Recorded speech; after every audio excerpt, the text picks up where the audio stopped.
Welcome to this explainer. Have you ever wondered how massive, complex organizations manage to operate every single day without just completely collapsing into chaos? Well, you're in the right place. Today, we're unpacking the absolute blueprints of corporate survival: organizational governance, risk management, and internal controls. We're diving straight in today because, get this topic alone makes up a massive 30% of the Part 1 Certified Internal Auditor exam syllabus. I mean, this isn't just a minor footnote, right? It's absolutely foundational. Whether you're actively studying for the exam or you just really want to grasp how top-tier organizations govern themselves, mastering this 30% chunk is simply non-negotiable. So, here is our game plan.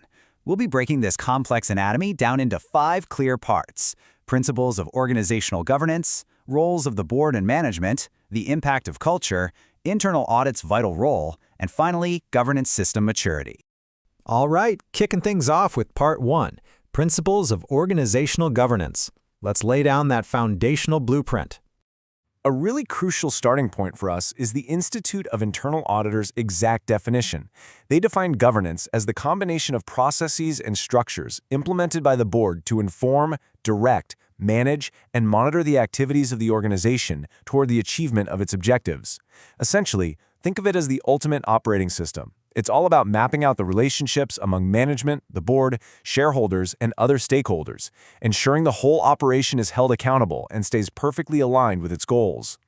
Now, this system doesn't just exist in a vacuum. It is a constant, ongoing tug-of-war between internal and external forces. On the inside, you have mechanisms like corporate charters, bylaws, the board of directors, and internal audit functions holding everything together. But then, pressing in from the outside, you have these external mechanisms: strict laws, regulations, and government regulators enforcing them. For an organization to survive, its governance has to constantly, dynamically balance both sides. Moving right along to Part 2, Roles of the Board and Management. Think of this as the architects versus the operators. You can see a super clear contrast when you break down their duties.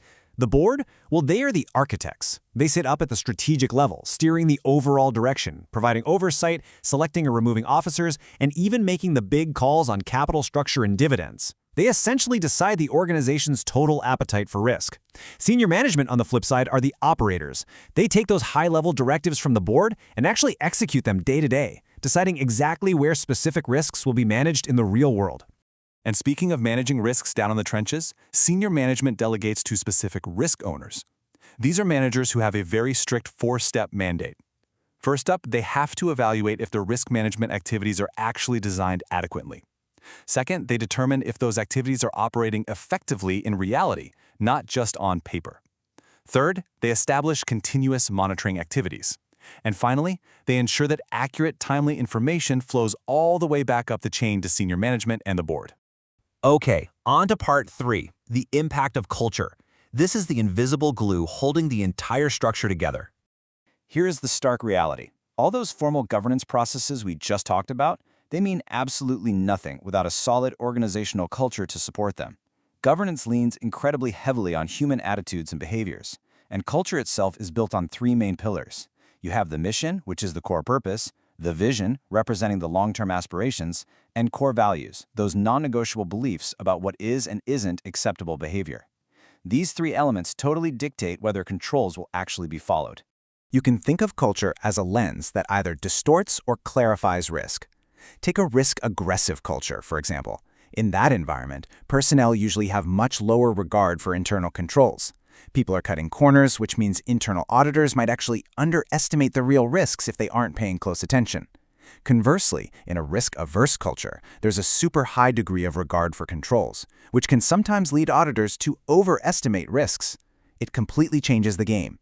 So whose job is it to shape this invisible force? Ultimately, senior management is on the hook. They bear the absolute responsibility for promoting ethical behavior and setting what we call the tone at the top.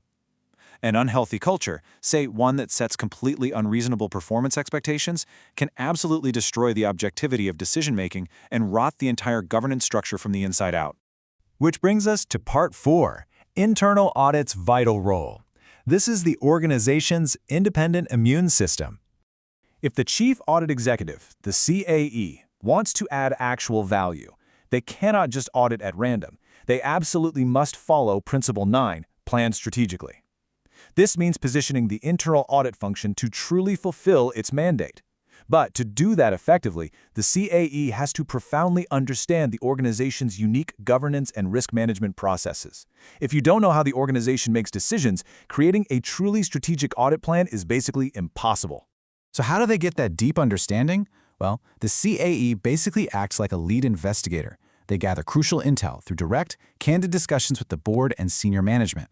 They meticulously review past board minutes and strategic presentations to see how choices are actually made. They dig into historical audit work papers, and they even pull in assessments from assurance providers to get a complete 360-degree view.